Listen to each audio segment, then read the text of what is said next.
హేతువు చేత ఈ శ్రమలు అనుభవించున్నాను, కానీ నేను నమ్మిన వాణ్ణి ఎరుగుదును గనుక సిగ్గుపడను.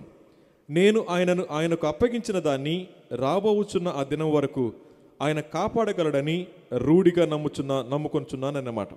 సో దీనిలో ఆయన చెప్పిన మాట, నేను నమ్మిన వాణ్ణి ఎరుగుదును అనే మాట. మనం ఎవరిని నమ్మేమో ఎరిగితే మన ఆత్మీయ స్థితి ఇలా ఉండదు.